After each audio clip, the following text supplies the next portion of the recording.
Hello, guys. Welcome to the Empowered Hearts podcast. We have a very special guest today, Alex Croxford from London, England. Yeah. Alex is a transformational life coach for women, and we are going to get all the juice today on how to go from your head to your heart. Mm, So, welcome, love Alex. this. Welcome. Thank you. So good to be here. So good. So, Alex, how did you end up teaching women how to get out of their mind and into their heart? Because I would love the juice on your story. Oh, Mm. my story is quite juicy too. So, first of all, thank you so much for inviting me here. I'm so excited to sit with you two wonderful healers and on this journey. So, I will start at the beginning of how I got here. So, I was that classic high achieving perfectionist for Mm, many, many years. I was the A-star student. I went all the way through uni, got a job in TV, worked my way up the ladder, and I ended up as a television executive living in this four-bedroom house in East London with my husband. I had all the Gucci handbags, the Gucci shoes. I really was that kind of, from the outward point of view, I was the very successful woman, if you like. But on the inside, I was a mess. And for many years, I had struggled with disordered eating, but I didn't really know that at the time. But I was certainly Mm. battling with counting obsessionally every single calorie that I ate. I was going to the gym 5 times a week, sometimes twice a day. I would regularly pull myself out of the office so I could go check myself into the mirror to make sure that I looked perfect. I never spoke my truth. I never said how I felt. Would God forbid I ever said how I felt to anybody. And really, on the inside, there was deep, low self-worth, like seriously low self-worth. But I had created this image of somebody that was really together. People used to say to me, "Oh my gosh, you're like so together. You're like the most together person I know." And it's mm, like, even I'd conned myself, to be honest. I was like, "No, I am." Yeah, you're right. And then basically the next thing off the list, I ticked everything off the list except having a baby. I'd got the career, the job, the house, the husband, and so it was time to have a baby. And as we kind of I came off the pill to try and conceive, naively thinking it was going to happen very quickly.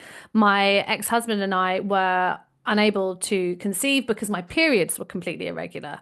Just Mm. couldn't keep track when I was ovulating. Like they go from 30 days to 60 days to 45 days. And I started to spiral. Like I started to lose control. I'd had so much Mm. control in inverted commas, I'd started to lose it.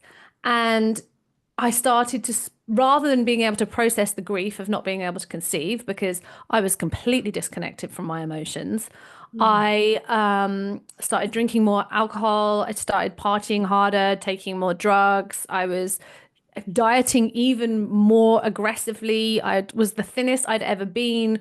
I was really trying to finally make myself feel good in some way. And mhm, then ultimately, the worst thing happened in the complete disconnection from myself and from my husband. And I ended up betraying him.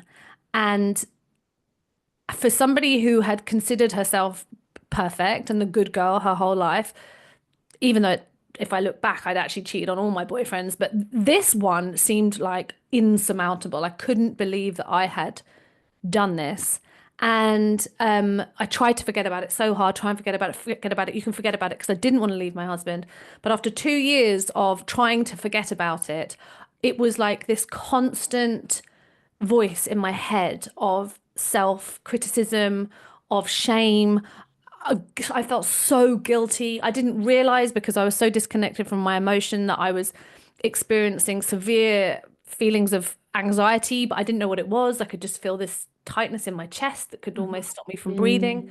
And Mhm. after 2 years of this perpetual, constant noise in my head, and I got to the point where I was like, I can't tell him, but I need to do something. And so this is where I started on my journey. And I started on a journey. I found a transformational coach on Instagram, actually, who I'd just been following. And she started to talk about like moving from your head into your heart. And I was like, okay, this like rings a bell, but it doesn't really mean much to me. But there was something in my soul that knew, this is where I need to go. And so this then started a whole very deep inward journey. Again, I hadn't even had therapy before this point, and I dived Wow. straight into like deep transformational work, spiritual healing work. Okay. And this is how it kind of this is how it all began. And a year and a half into doing that work, I'd finally cleared enough to be able to actually share with my husband what happened. We spent a year trying to save our marriage. We couldn't. That was all for the best in the end. And off the back of that, I decided it changed my life so much being somebody who was stuck in her head constantly, pushing, forcing, being the logical one, working in an industry that you had no choice except to be in your head. You were Mhm. constantly problem solving. It was budgets and schedules and crazy hours, so much stress. But I realized this whole part of me that I'd been completely disconnected from, which was my emotional center, was from my heart, and quite frankly, from the truth of who I was. Like I didn't know who Mm. I was. Mhm. I was a persona. I was the boss Yeah. bitch, if you want, like I was the TV executive with the Gucci handbag and that person. So it was this whole journey where I started to discover who I really was. And I realized that this is what's missing from so many women's lives is this Mm. connection to their heart and their fear of feeling their emotions because I was terrified. I didn't know how to feel an emotion. I knew how to fix other people's, but I didn't know how to feel one. And Mhm. and so it felt so scary to suddenly be feeling sadness and I had no choice because when my marriage ended, it was like every single tear that I'd never cried in my entire life Yeah. started to flood from me. It was like I was forced to feel the depths of everything Mm. and so I quit my TV, my 20-year career in TV, and I decided to retrain and so that I could do exactly the same to help other women and really transform this head living that we're all in. And so many of us caught up in so much guilt all the time or feeling ashamed of ourselves, of things that we've done or how we look or how we behaved, and to really move from the crazy perpetual harsh inner voices in our minds so that we can come and live from our hearts and live as the most authentic version of ourselves so that we can create and magnetize the life that is truly actually designed for us in this lifetime, not the one that we think Think of. that's amazing. Wow. There's not really a short way of saying that story. No, it's just beautiful. Well, I'm thinking about oh, go ahead, Crystal.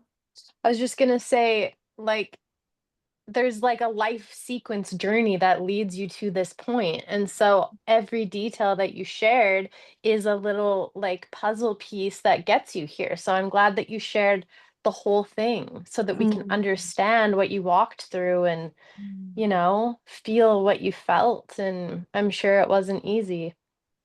Oh, no, even an astrologer recently looked at my chart and he was like, "Ooh, you've had a rough 15 years." It's like, no shit. Yeah. It was, Aren't it you was glad you pretty, don't know that before, though? oh Like my your next God. 15 years is gonna be hell. Just, buckle up. He said to me, "I'm so glad you didn't come to me, like 5, 6 years ago. I would have had to tell you to literally," he said that, buckle up, strap in. You're going to have a really rough time. So, Mhm.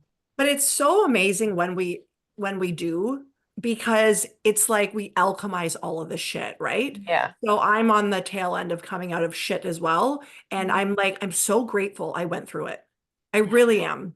Yeah. mm, But I mean, if you've never been through it before, it's jarring to the system. It's Yeah. really jarring. Even with Crystal and I talk about this all the time. When you finally reach like, and I mean, if you've never done any work from the mind to the heart, you won't understand this, but when you do finally fully live in the heart and you raise your frequency from the, like you raise your vibration, you're like, when you have an off day, you're like, my life's over, because you feel the heart that opens and you feel good. And so it's funny how, when you're having kind of an off day, it feels like everything's over.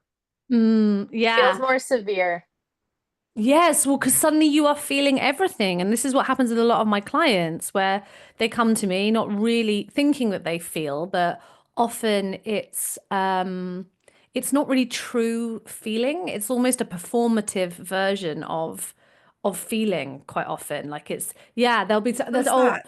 it's like as in, so they may say, oh, I feel really, I just feel really anxious. Like I'm really anxious. You know, this is kind of like, but it's not really, you're not really tapping into how you truly feel. It's like this, what's the That word? makes sense. It's almost like Yeah. the symptom, but like what's the cause? So Like you instead can of like, so for example, like Mm. I'm anxious rather than I'm fearful that my life's gonna, yeah, you know? Yes. Yes. Yeah. They understand Or they're anxious, but they have no idea like what actually, they haven't like sat with themselves. yeah, no, and I mean, which one of us has ever sat with ourselves until we start this journey? Like none of us, right? Mhm. And so I think what happens is that they go, and this was my journey too. You go from not feeling anything to suddenly tapping into emotions that feel so heavy and dense and terrifying that there's moments in time where you think, I wish I hadn't, I wish I hadn't started this. But Yes. yeah, But what I really saw, and actually it was this summer more than anything, I've definitely had moments of this before. Don't get me wrong, you don't have to wait 6 years to experience it. But this summer, I was on this retreat in Costa Rica, and it was like I was experiencing true bliss, like the frequency, the vibration of true bliss Mhm. for the first time in my life. And mm, I know because I know that if we don't allow ourselves to feel the depth of the sadness and of the shame, we will never access true joy or true bliss or true authenticity because Mhm. you can't exist, and this is what we try and do in this Western society, at least. Don't feel too much. Like try, don't yeah, avoid it, put it in a box, lock it. I don't want to feel it because if I feel it on my I might never stop feeling it. And one of my mentors used to say, like, have you ever cried so much you thought you were never going to stop, but have you always stopped? And it's like, yes, of yeah, course. And I yeah, think, I haven't, well, actually, no, that's not true. I'd say I was depressed the year during my separation. I wasn't diagnosed with depression, but I certainly had symptoms of it. I cried every day for a year. And I still knew all the way through that I am going to come out of this one day. Like, I am going mm, to come out of this one day. This isn't going to last forever, even though it really felt like it would at certain Mhm. points. And there were definite points where I thought it was easier to end my life than it would be to carry on feeling so much shame and so much fear and so much guilt, like for sure. But thanks to yeah, that experience, I have unlocked the capacity to feel so much more love and so much more connection, joy, bliss that I didn't even know was possible. So, for anyone listening or anyone that's had any experience of being so afraid of feeling the darkness, just know that without darkness, there is no light. And so you so cannot, true. just literally doesn't exist. It's like Yeah. two sides of Mhm. a coin. One does not exist without the other. So, yeah. Well, I think that's so beautiful. And do you find when you start in with a client, like Morgan and I have talked about this recently, Mm. you you have someone that you're working with and you start to work with them and start to unpack just a tiny ounce of what they're carrying. And Mm. it's like, I don't know how people are walking around feeling this heaviness and weight inside of them and living and thinking that this is like okay, Oh, you know? totally. Oh my gosh, so many times. And I think, and in two ways, there are the women that sit in front of me who have experienced really severe trauma in their lives and know they've experienced really severe trauma in their lives. And then there's the women who I would put me in the same bracket who had no idea that they had experienced trauma in their lives. Because, being smacked was normal. The moments in time that happened when you were a child just got turned into a story because they're funny, and actually, and there are so many women walking around who have had what we might call as small little t trauma, which is moments of deep wounding, but not necessarily what we would call trauma. It's not a natural disaster or sexual assault or physical abuse. And I am one of them. Those people almost believe that surely they don't need to do any work, or Yeah. they don't need to go on. And that's why I'm being really careful to not call it a healing journey, because again, I didn't know I had to heal. Like, I didn't even know I had to heal. I just wanted to stop the madness in my head, and I just needed help. So I think it's that, like, most people don't even know that they've got anything to heal. You know what's, I find it really, what shifts it for people that I work with and even just people to talk to is validation of anything Mm, you've experienced. It's like yeah. you don't need to experience Mm. capital T trauma in order to experience pain. And this was something that I would argue with my father over growing up, because I was like, I need help. I need like like I was not right and I knew it. Mm. And he's like, well, I don't understand. And I was like, Dad, some people can get hit by a bus and walk out of that totally mentally fine, and other people can get stung by a bee and it will affect them. Like, that's a Yeah. bad example, but you know what I mean? Like, Yeah. other people can, like, let's say, catch their finger in a nail gun, and that has affected them more than their whole body being smushed by a Yeah. bus. And he was like, I don't understand it. I was like, you don't need to understand. And so I think it's just women don't get enough, or anybody, doesn't women, men, doesn't matter, any gender, we don't get enough validation that Yeah. Yeah. being yelled at by your boss in that manner was not okay. And the fact that it made you question your worth, like, that's normal.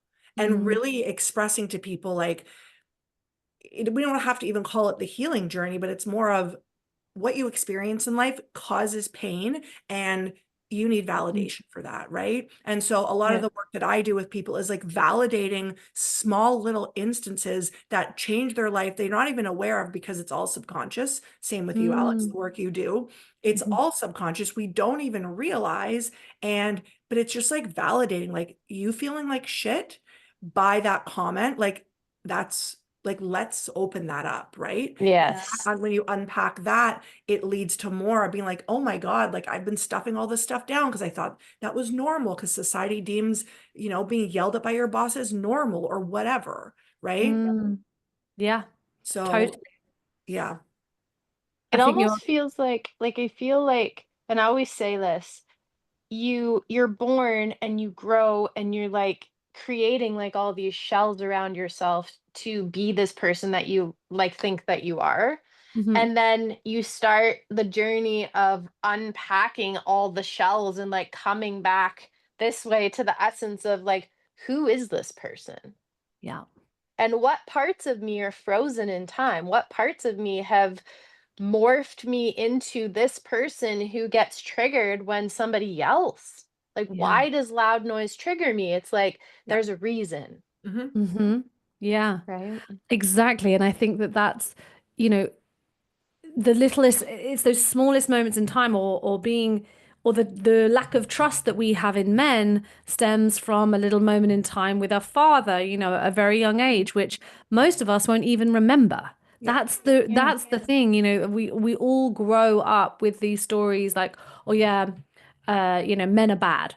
And it's like, sure, society has this story right now, which is kind of feminism gone mad, that men are bad. But Hmm. actually, if you were to really unpack most of the women that really carry that story, there is something so deeply wounded by the masculine in their, most likely between the ages of 0 and 7, as we know. It's going to be teeny Yeah. tiny, most likely, then Hmm. repeated probably at teenage years and 20s, 30s, 40s.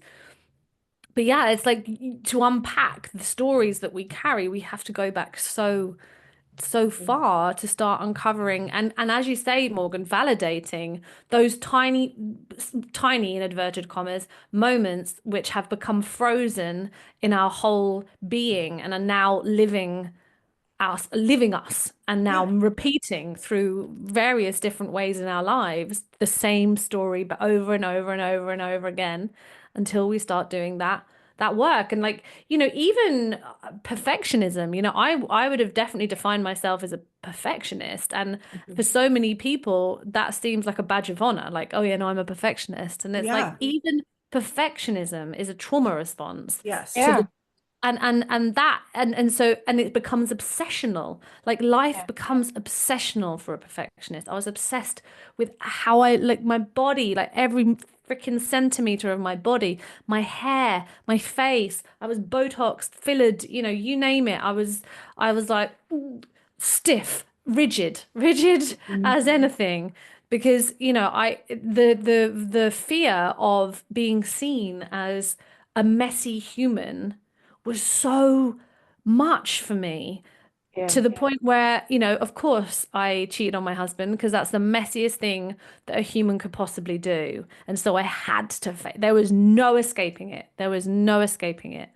And yeah, and I think that's one of the things, is that being a perfectionist is not, it's not a badge of honor. It's Mm, actually a way of, it's actually a real way of escaping the truth of who you are, because nothing is perfect. Life doesn't exist as a perfect, and we try and control everything so that life is perfect, so we don't get rejected and we can stay in the mythical control. And yet it's exhausting. It's completely yeah. exhausting. Eventually you'll So, snap. yeah, something, right? And because there's shame under that. It's like not Oh, accepting who you really are for how you really are. You're like, well, I need to mm, be perfect in this way because it's mirroring where you're quote unquote not perfect, right? oh, So, you know, let's say, I don't know, I can't think of an example right now, but you'll over control, right? In those areas of your life, like let's say Mhm. with like weight loss, like you said, or exercising, like you will have the best body, because if you don't have the best body, you're a piece of shit, right? yeah, But it's not even about that. It's what does that represent? If you have a bad body, and that means you feel shame, that really means that you're not worthy. And yeah, it's Yeah. like, but that's not it. Like, it's like, yes, I am worthy. Then you don't, what you figure out that you are worthy, then you probably naturally lose weight on your own. Your body stays healthier, right? Because you don't have that cortisol shoving, like driving into your body as shame. And it's like this big mixed up yeah, pattern. yeah. It's I like, mean, yeah. I was sorry to interrupt you. I was just thinking, I literally used to say to my ex-husband, if I got fat, would you break up with me? Like that's Mm, how yeah. little I valued myself, mhm, and felt that the only thing of value was how I looked. And wow. I had to look, you know, like perfect. And as exactly what you said, Morgan, because if I didn't, then what did that mean? I was worthless. Yeah. And under it is just like shame. I am literally at my core. I am bad. Like I am, Yeah. and I don't matter. So, you know, it's incredible how much, like you were saying, Crystal, like we put layer upon layer upon layer upon layer, like we create mask upon mask upon mask to hide the truth. And it's not the truth of who we are in that sense, because obviously I am not shame, I am not unworthy, but it's the truth of how I really feel about myself. Yeah. Mm, yeah. And it's almost like the first step, it's like even seeing that, how we really truly feel about ourselves, and actually admitting that out loud, because that's so Yeah. hard. It is. That's To be so hard. honest with yourself, the mirror work is the most like what's vulnerable work that you can do. Yeah. You Get know, really honest. I'm going to share something so vulnerable right now on this podcast about this because I feel like it ties into all this. Mm. I actually had labiaplasty when I was 20 something because, I mean, there were two reasons, but I'm not going to drive away from the real reason. I didn't like the way I looked, right? I also like horseback riding, like I was competing in horseback riding, and I would like get chafed and like it would like get cuts and stuff, and I was like, oh well, that's why I'm going to stick with that. And it was both, yes, but let's be honest, it was 90% of how I look, because society's like, well, if you don't look like this, you're not worthy. And I was like, well, like I have to, because I had small boobs, I have my vagina looked a certain way. I'm like, I am not going to be wanted by anybody Yeah. because I didn't want myself, right? Yeah. So So it was really, it's so funny. I had a dream about this last night, of course. But yeah, it's like I often think about it now. I'm like, that is something like we are shamed for our bodies, right? Mhm. Like so Yeah. young, like now, with women, girls being on TikTok, like I can't imagine. Like we Yeah. didn't have any of that. Could you imagine being like 12 and like comparing yourself to somebody else on the internet? Like I didn't see anybody on the internet and I already had problems. Yeah. Yeah. So Well, thank you for sharing that story. That's really amazing. And I'm sure so many people are going to get so much from that. And actually, when I was in Costa Rica on this retreat I referred to earlier, I was there with 100 women and 100 women who were oh, pretty much naked for the whole week. So I saw a lot of vulvas, and I'm not somebody that's really hung around a load of vulvas. I'm a heterosexual woman. I have never had a threesome. So I was like, for the first time, really confronted with a lot of other women's vulvas. And I've actually never had vulva shame myself. But there were so many women that were a retreat that really experienced that. yeah. And actually, what was Mm. so healing, and they said this themselves, was to be around so many different types of vulvas, Mm. all looking, every single one looked different, and every single one was beautiful in its own way. And it was just like, this is such a shame. Again, like through the porn industry and through everything that, again, this extra layer of shame that's now put onto women around how their genitals look. And actually, if you asked any man, and I'm sure any woman who's into vulvas, they're not like, yeah, I don't really like that one, and I don't really like that one. Yeah. But it's just, it's, it's crazy. But again, yeah, coming back to this, trying to find your worth Yeah. Yeah. through reshaping your body, reshaping your face, reshaping, I was thinking about this the other day, actually. I don't think I ever told anyone I did this, but I must have spent nearly £1,000 on having like laser treatment on the fat on my stomach. I mean, I was a size like 8 to 10, and I'm like 5'7.5". Like I was really skinny. Like that's UK 8 to 10, so whatever that is in America, in American Canadian sizes. So I was skinny and tall, and I was still like trying to get the last Yeah. ounces of fat off my stomach. And I've got like veneers on my teeth, and I've got there's still parts of me that, did you not know these are veneers here? No. They're good veneers, though, aren't they? Yeah, they are very nice.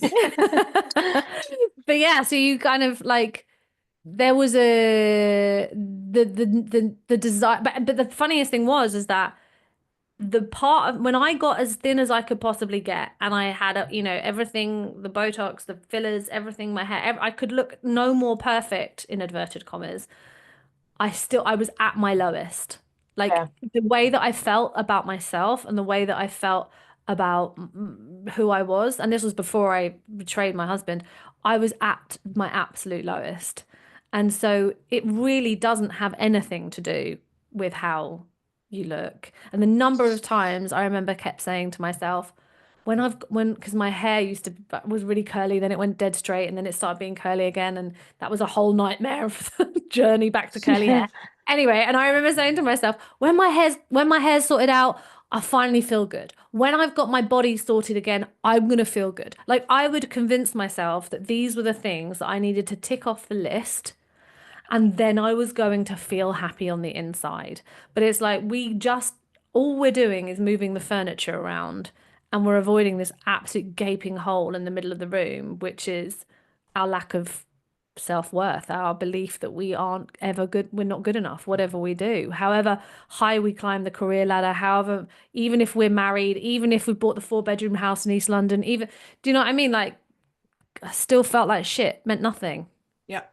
Well, and it's exhausting because it's almost like you're trying to hold all these multiple pieces together tightly, Yeah. to hold up the image. And I relate so deeply Mm. to your journey. I called myself the Stepford wife. It was Mm. like everything had to be just like perfect. Not a crumb, nothing, like perfect, perfect, perfect. But inside, I was like holding on by a thread. Mm. And it's exhausting. Yeah. Yeah. It's exhausting. It really is exhausting. That's exactly it. And it Hmm. just feels like you're in a hamster wheel, or in Yep. a like, and you can't get off because you're always looking for the next thing that you need to achieve, or you need to be better at, or you need to change and you never reach like the final destination because it's not about that. And like No. the hanging on by a thread on the inside is just fuck. Like Yeah. so true. And then it snaps. And Hmm. you think your whole life has fallen apart, and it's like, okay, it's actually gotten to the point where I need to address this, and I'm gonna start to listen now. Yeah. Because you have no choice but to at that point. Yeah, exactly. And I was actually talking to one of my mentors about this, and I was like, do you think that it takes somebody's life to completely fall apart in order for them to wake up, to really connect to Mm. their hearts? Hmm. And he was like, I think for a lot of people, you do. Like, I think that does happen. There are some people that will just naturally kind of, evolve in that way and not have to have the huge trauma. But I do think for most of us, there is a breaking point. Yeah. But it doesn't have to be that way. And I No. think that the more what's the word I'm looking for? Like the more we talk about this, that it's like this part, the trying to be perfect and hanging on by a thread, the constant inner critic in the head, all of this stuff before you have the big collapse in your life. Like it's okay to seek help at that point, because I bet, Crystal, if you were in that stage, that it was almost too shameful to ask for help. I didn't even think that I needed it. It was kind of like, you know what I mean? Like, oh Yes. no, I'm fine. I'm just gonna drink my wine, on Friday, and like it's like I waited to get through, just make it through the week. Like if I can Yes. just make it till Friday, if I can just make it, like this is normal. Every parent, every wife, everyone struggles. Like is life, can it really be that happy, Yeah. That Yeah. that was kind of my mind. It was like somebody everyone has a vice, whether it's, you know, Mhm. addiction or exercise or food control, or that's what I was telling myself. But Mm. nobody can just naturally be happy. Like it's Yeah, isn't that so like crazy that that's And so it's so exactly backwards. and it's so far from the sad. truth. So Yeah, backwards. Yep. Yeah. exactly. My Like dad always drinking. says it to me too. He's always like, "Well, Morgan, everyone struggles." And I'm like, Yeah, right there. No, no, you've got it wrong. Like everyone has maybe tough moments, but struggles, that's a story that we have been Yeah. told. Yeah. Everyone struggles, life is hard, money doesn't grow on trees, all the limiting beliefs that just get passed down until Yep. voila, the curse breakers come here, which is this week's Yeah. guest. We should be calling this podcast the curse breakers. When you're Really. like, really? Did I have to really be the one that agreed to heal all of my ancestors' trauma? Thank you. But yeah, no, I think it's exactly Yeah. that, the belief that there is no other way except to just get through the week, get completely like I used, I'd Yeah. party until like 4 or 5 o'clock in the morning, just while my husband was asleep because he was training at the time and he was at home working, and then I'd roll into bed like shaking from too much cocaine. And it was just that's just what I thought was normal. I thought it was Yeah. normal to work really hard and play really hard, and Yeah. like, Extreme. yeah, that's how you did. And it's so obvious to me now. In fact, there was like a download yesterday about this because I was like, well, of course, when the noise in your head is so judgmental and is so self-critical and is so like constant, that the only way to shut it up is to get drunk or high, Yeah. Yeah. because Yep. Yep. or to think about the calories that you're eating in that meal, or how you're gonna burn those calories off. Hmm. Mm. Like, if your Mhm. mind is full of all of that, then at least for those moments in the day or the week, you're not having to listen to your own harsh voices, basically. Yep. And So true. You know what and comes, I yeah. um So sorry. You know what comes through is Crystal and we were talking the other day, and what came through in a conversation was like people will over control when they feel out of control, Mhm. right? Yeah. So having the mind run rampant like that is, and you don't feel like you have any control over your life. Well, I'm going to count my calories. I'm going to binge and purge. Like I have a client binging and purging. And it was like, well, and we figured out, well, what was at the root of that? Obviously pain, right? Not being able Yeah. to love herself and self-disgust and hate. But when you Oh, look at Mm. that, when you look at that, you're, guess what? The binging and purging goes away because you don't hate yourself, right? So it's yeah. a way to now be like, well, now you're a piece of shit because you binge and purge or whatever the story, or like me and my addiction, same thing. Well, I don't have to face, all of my trauma and everything that I hated about myself because I'm an addict. So I'm going to focus on being an addict instead. And like Mm. like I always say with addiction or anything, it's like we actually, the addiction is like a second problem, Yeah. right? It's Yeah, like it's like a counting your, band-aid. yeah, Mhm. counting your calories is Yeah. that like whatever that like thing you have going on is a secondary problem. Like, Yeah. people and what this society treats that as the problem. And they're Yeah. like, oh, let's fix this. Let's make you not bulimic, or let's teach you how to like eat healthy.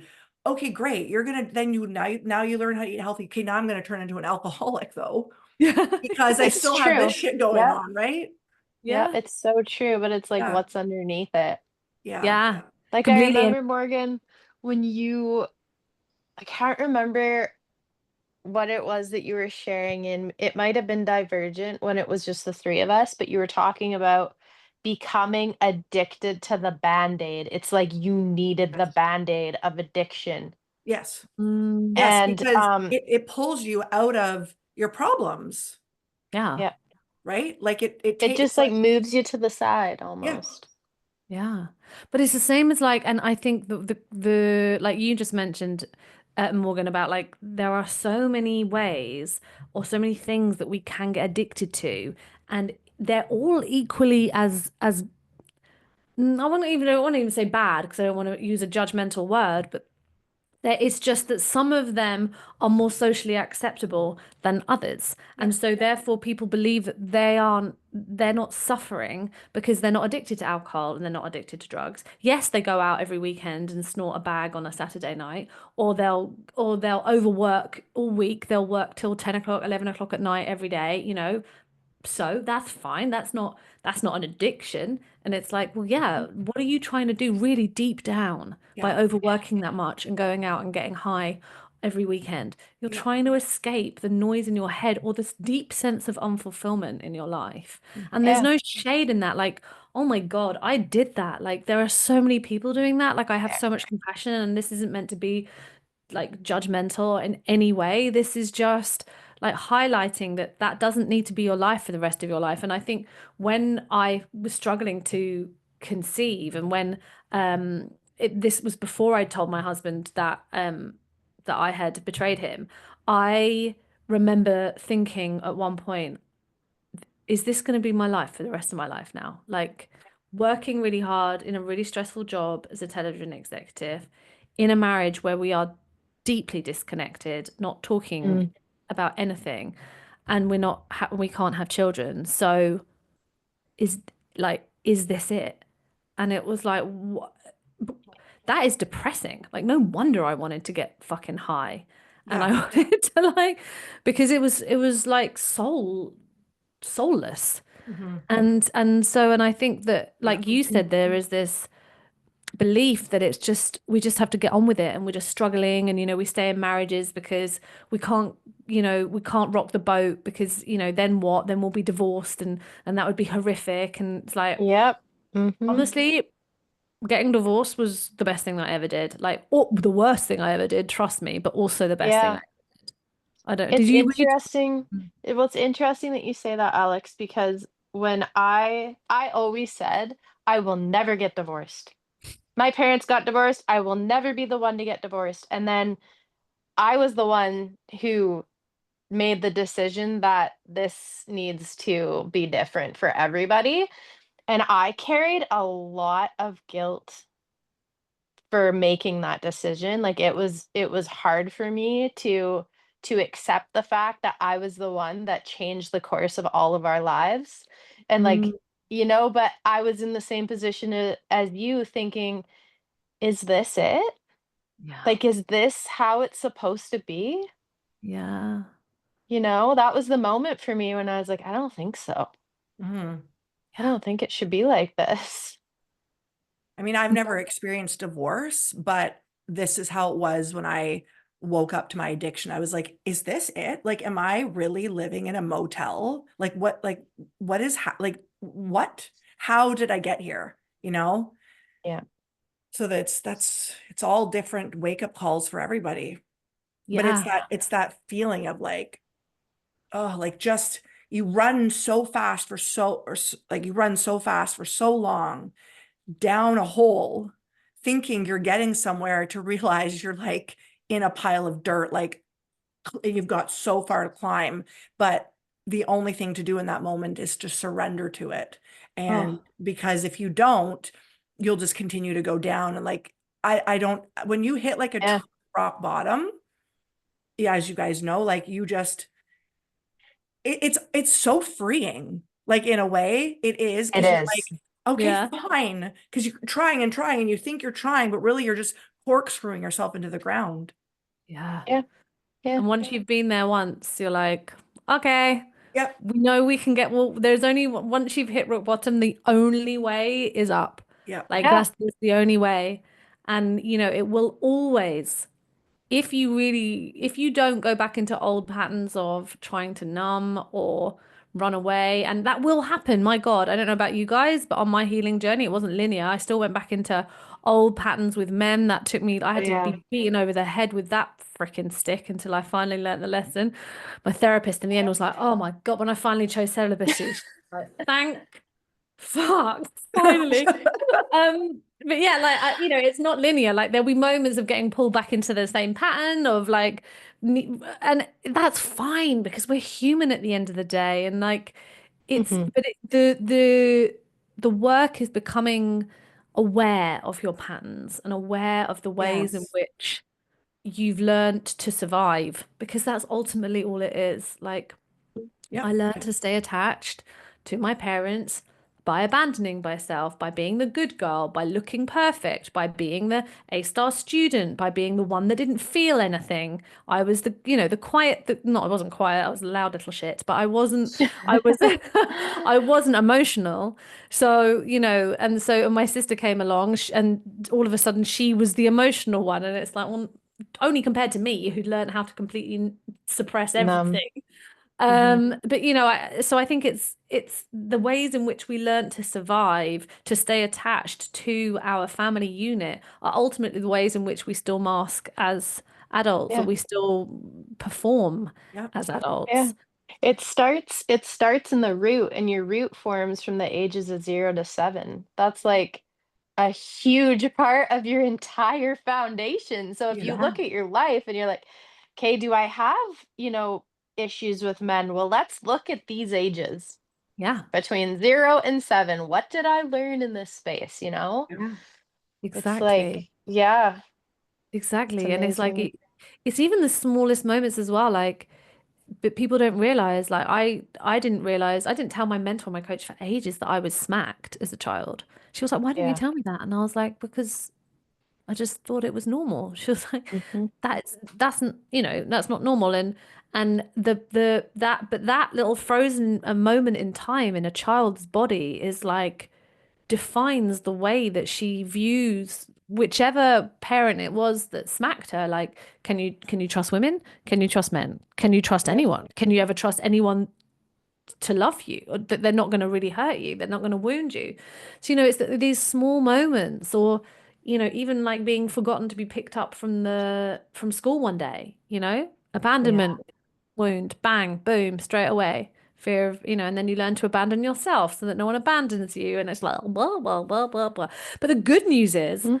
one of my clients messaged me yesterday. She had this huge thing about a story that she's been carrying her whole life. I don't matter, which is funny because that was my biggest story too. You calling clients that literally Mm. mirror you. Oh, I Um, know. You're like, oh God, I think this is healing me as much as it's healing you. They tell you something and you're like, yeah, me too. And I'm like, don't, I'm like trying to hold it in. I'm like, don't say that. Don't say that. And they're like, oh, it's about you, not me. Yeah. And yeah, and she messaged me yesterday, and then she was like, but I'm so terrified that I'm never ever going to be able to change this because it feels so deep. Feel, Like, it feels, yeah, yeah. And I understand that too. And I think people are so scared of, and I get it, like scared of looking, because it's like, what am I going to find? And then what do I have to do in order to change that? And I think most people want to stay, will choose a familiar hell over an unfamiliar heaven because yeah. of the fear of what we're going to uncover or what we're going to have to look at or what we're going to have to feel. But, I'm sure that you both completely feel the same way, that it's 100% worth it. Oh Yes. yeah, I often absolutely. say, I often say to clients when they're like, well, in like an initial interview, they'll be like, well, I'm scared what I'm going to find. And I always say like, just the fact they're like, well, if I'm scared what I find and I don't know what to do with it, that's the fear. I always say, well, just by looking at it, you're already like, that's already huge. Just by Yeah. acknowledging what you did find and not even doing anything with it, but being aware of it is half the battle. Right. Yes. Mm, So, That's it. Yeah. Yeah, that's exactly what I said to her yesterday. I was like, just being conscious of it, yes. like that's the first step. Just being, Yeah. because what you see, you can never unsee. Yes. that's just it right there. Yeah. You can Yeah. never unsee it. And like going into hypnosis, I just did a session with Morgan. Um, it was not completely what I expected. It was like way different than what I thought. And like and pieces came up that I had completely blocked off. Mm. Like Mhm. they're not even things that I think about that But that's like for safety. affect us, right? That like deep down affect who we are today that happened when I was a child. Yeah. And they're not, and that's the thing, like people say, oh, I can't, I don't have any bad memories about that. And it's like, well, no, because the memories aren't stored in your conscious mind because they Yeah. probably weren't particularly relevant. You've got other things to remember, but they're stored in your unconscious mind. Yeah. And as we all know, you spend 95% of your time operating from your unconscious mind, Mhm. 5% of the time operating from your conscious mind. So that 95% of the time is being operated from moments in time that you can't remember, Yeah. but are creating your entire reality. Yeah. And I have full so, body chills. Yeah.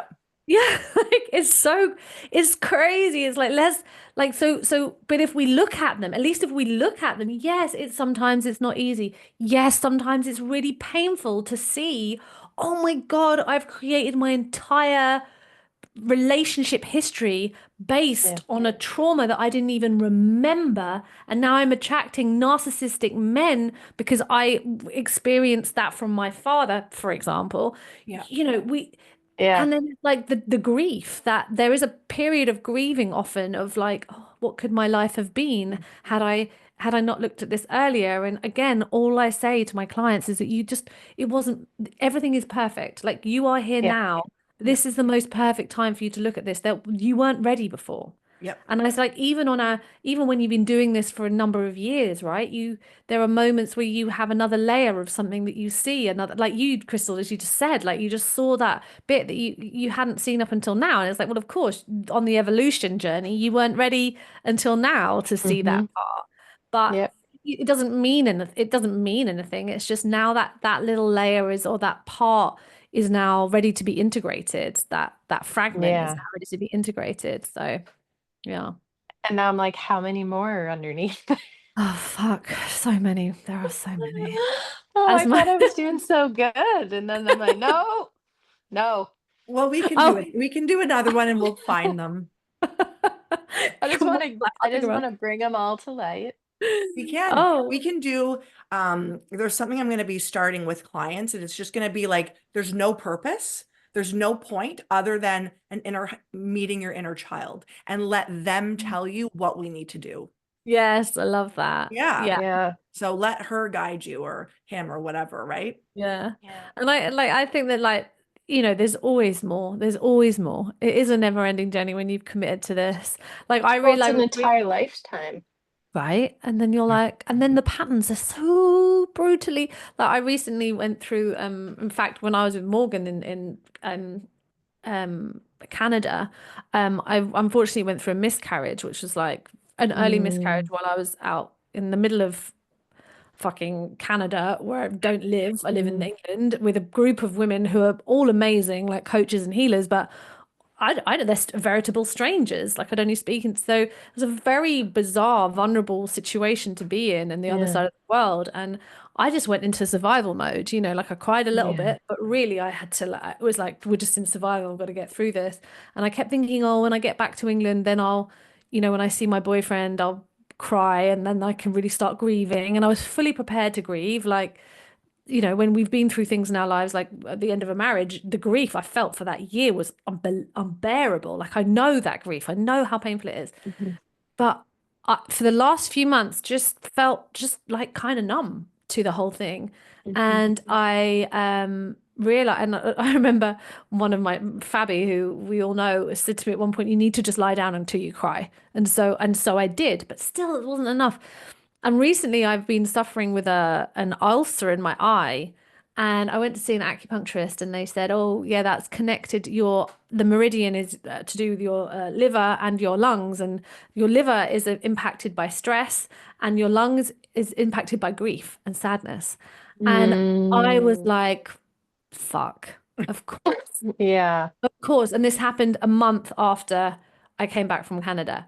And so it's like, but the old survival mechanism and the old pattern of not feeling my feelings and of being the one that could just get through anything, super resilient, didn't, you know, I'm fine, just kicked in. And Yeah. even though I was fully prepared to feel it, it was like the pattern and the survival mechanism just took over, and then I wasn't able to. So, you know, I've started seeing a therapist again, and I'm like, come on then, let's really bring this back up. And I'm really grateful that I am actually starting to connect to that grief and start to cry again. But this is what I mean. Mm, It's like we it's a non-linear journey, and yeah. it's almost like there's moments where we will still fall back into old patterns of disconnection or fear of vulnerability or whatever it is, and that's okay. And Yeah. Yep. anybody who says they're healed is lying because it's It's never true.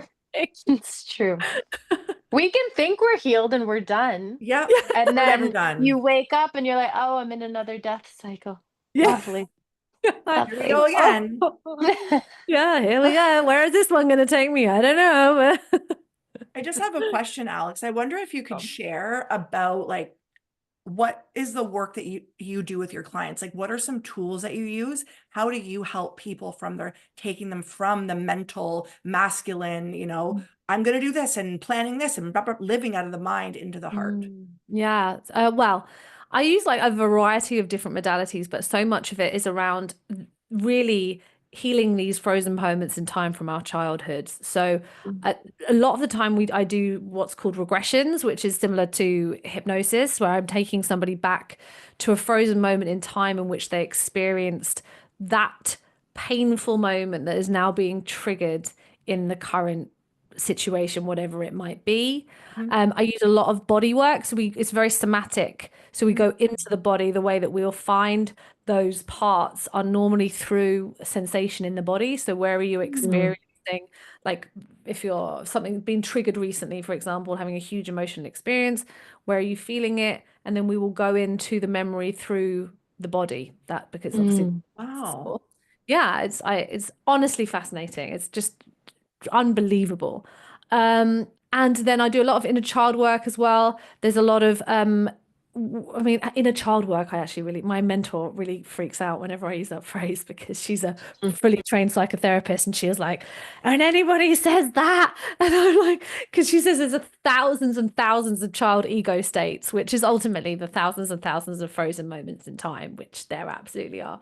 But yeah, a lot of sitting across from those parts and integrating those little parts of us that got fragmented in that moment in time where maybe we didn't have the emotional emotional holding that we needed in a very painful moment in time, or just sitting with that 7-year-old version of you and just asking her what she needs, what does she Yeah. want, Yeah. and really helping her come back to you rather than being in this fragmented state of constantly feeling triggered or feeling fear or anger or whatever it might be. A lot of working with your like intuition, as in like following what your body is choosing. Like, what does your Mm. body want to eat today? What does your body want? How does your body want to move? Not the rigidity of which we've become so, well, people like myself have become so used to it. I work out at this time and I eat egg white omelets and I go to the gym at 6 a.m. and do a 50-minute hit workout every day. You know, it's like we would take that, we try just trying something different. Like, what does your body want? How do you feel today? Yeah. Really, another big part of it is actually connecting somebody to how they feel. Like, again, like myself, I couldn't even tap into an emotion. I didn't know what this pain was in my chest until Yeah. my coach pointed out that it was anxiety. And so it's like connecting people to the experience in their body. What are you feeling? How are you, what sensation is it? What emotion do you think that might be? And a lot of I mean, so much compassion, I think, is one of the other biggest tools that I use. And Yeah. that it's like it's safe to feel everything and anything that's coming up for you. But yeah, I mean, it's lots of different tools really, but the one I find most powerful is really doing the regression work. That's the real like, oh, we Yeah. found the root of what's actually happening here. And it's not about the experience that's happening in this present moment, even though it feels so, so real. Hmm. But it's actually, this is a frozen moment in time from that age, whatever it might be, that's playing out. And life keeps playing out based on this story Yeah. Yeah. because of this experience that you had. And so when you can heal that, when you can reintegrate that frozen moment in time, that part, bringing you back to wholeness, because ultimately we are fragmented from our wholeness, you know, when all these little moments in time happen, bringing us back to wholeness, which ultimately then starts to shift our reality because we're no longer coming from that same wound, from that same pain. So Yeah. it's almost like I think therapy is wonderful. There is so much space for therapy. But if you really want to see transformation, you have to get into the body and you have to be doing the work to go back to those little moments in time.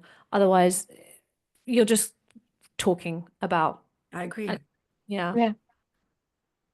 Yeah, Yeah. that's wonderful. Yeah, I love regression work, and it's I read a book once that said like the parts will just get louder because they want to be integrated, right? So our Hmm. Yeah. parts will just, so let's say for people that are listening that don't perhaps know what this is.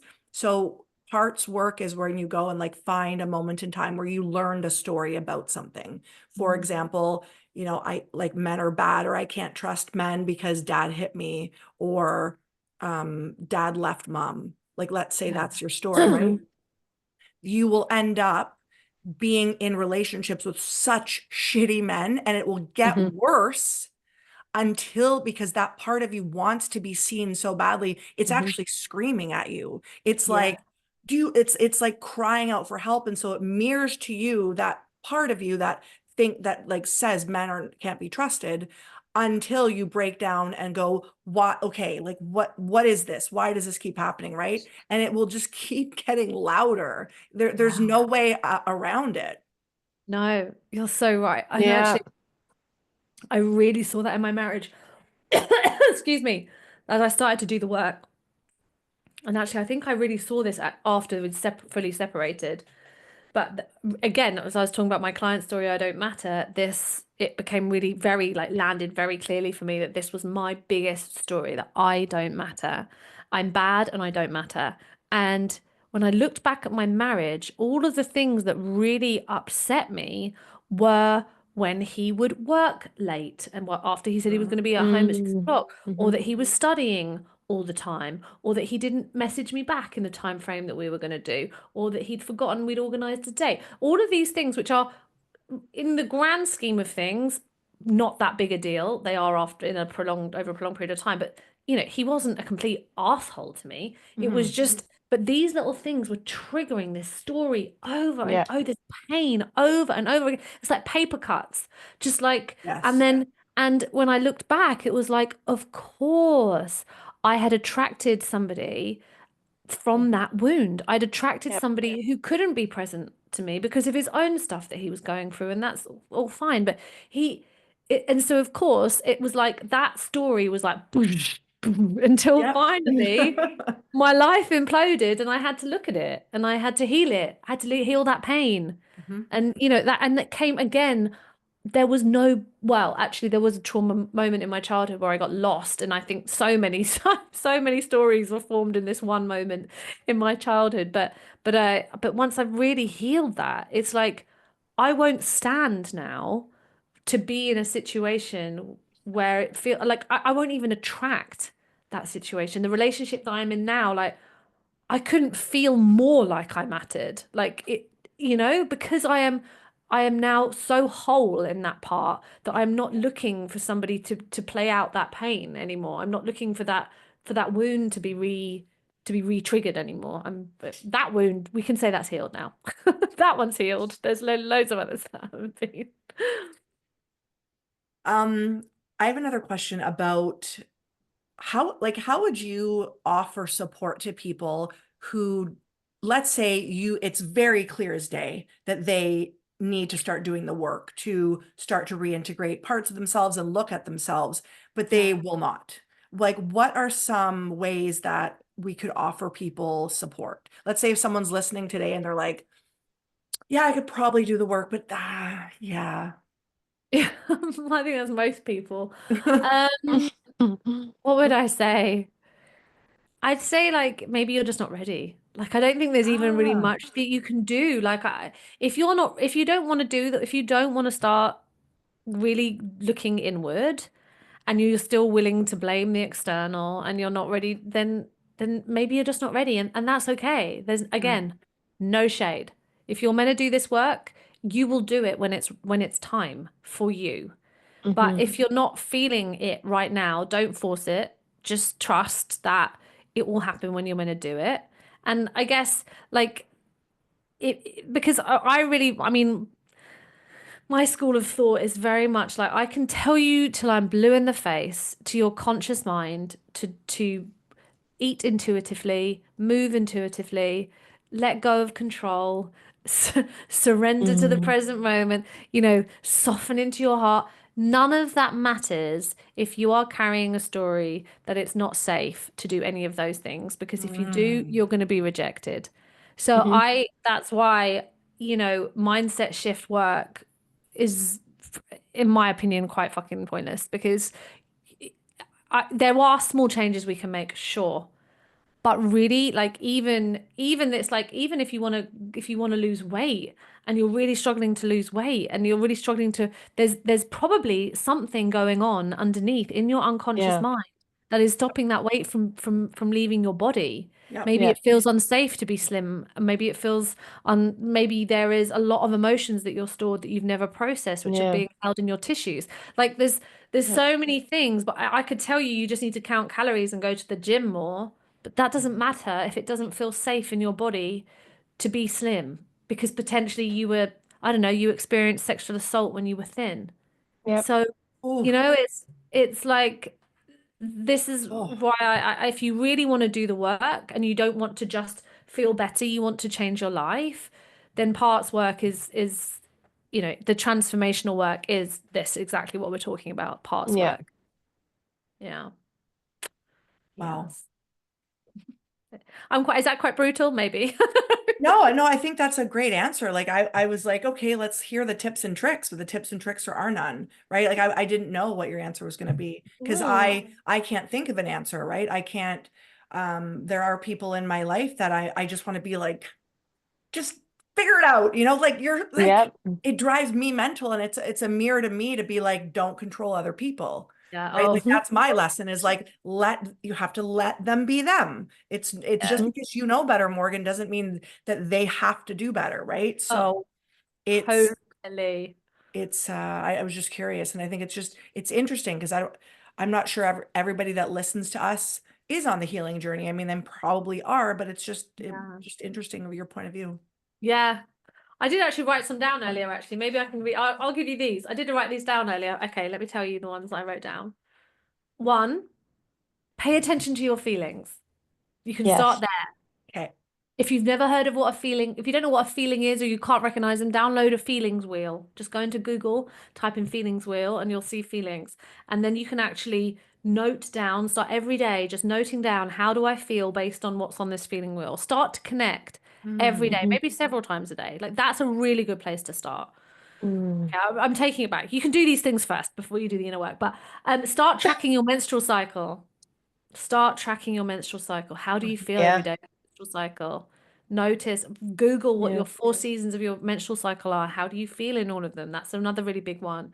Starting to create boundaries. Again, I say create boundaries. It's really hard to create boundaries if you haven't done the inner work because Yeah. if it doesn't feel safe to. But if you can, start saying no to things you don't want to do. What other things?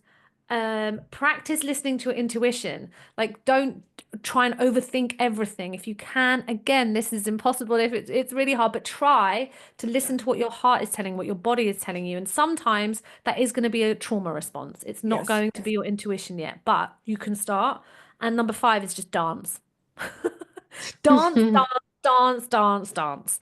Put a tune on every day, dance for 5 minutes, connect to your joy, and your joy is stored in your heart. So that would be they would be 5 tips, but also just do the inner work. P.S. Do the inner work. Yes. Okay. Yeah. Well, Alex, I feel like this is complete. What do you think? Yes, I think This so. was this was such a good conversation. Really Oh, I was. really enjoyed it. Thank you so much. It was such an Thank honor. you so much. You're welcome. So, okay, we always ask our guests this, and Mhm. this is like on the fly of a question, but and answer it obviously from your heart and intuitively. But Mm. what does it mean to you to have an empowered heart? Oh. I feel like an empowered heart is a heart that knows that you're connected to it. Like you're living your life from your heart, you're feeling your feelings, you're connected to your intuition, you're not in your head the whole time, and you're trusting that your heart is leading the way in every Mm. part of your life. Like that, I think Mhm. is really, That's yeah, beautiful. what I would say. Yeah, amen. Amen. What about you, Crystal? It always changes for me. So Mhm. right now, currently, having an empowered heart, living one day at a time, Mm. Mm, just presently, and like fully surrendering into just this moment, yeah. like not thinking ahead, not thinking behind, but just being fully right here. Yeah. What Yeah. about you, Morgan? Mine changes too. I would say right now it's trusting that the work that we do, the inner work, provides a ripple effect to your 3D Mm. life, to the outer Mm. world, right? Yeah. Really just trusting that because it has been the most dangerous thing for me to trust my heart because of all my trauma. So, Yeah. and now this is the first time I'm doing it and I'm seeing a ripple effect and I'm like, okay, the inner work, like that is the key. That is the key to Hmm. unlock misery right there Yeah. and Yeah. fear and all of it, to unlock joy is to do the work and my reality is showing me that. So it's just really remembering that. Yeah. That's beautiful. I Yeah. love that. Yeah. Yeah. Mm. Your external is only a mirror of your internal. Yeah. Yep. When I Hmm. meet somebody new, this is my new thing now. I'm like, okay, what are they mirroring to me? Like, what is Yeah, it? what's Is up? this trauma? Is this trauma or dharma right now? Like, is this from the healed part or is there an unhealed part that you need to learn? And I'm always like, okay, like this is how I treat new interactions with people. I'm not like, oh, that was good to meet that person. I'm like, they're a mirror of you. Oh, Yeah. I'm like, oh That's God. the thing. That's the thing with healing, right? Because then you get like overly analytical. Yeah. It yeah. doesn't Yeah. just become an interaction. It's like, okay, now I'm going to dissect this. What am I Yeah. learning? What What do I is still need to happening? look at? Yeah. Yeah. Oh my God. Love it. Alex, I love you so much. Thank you for being on the podcast today. You're welcome. I love you. Thank you so much. It's been an absolute honor. Thank you. Okay. Thank you. No, welcome. Bye, guys. Bye. Bye.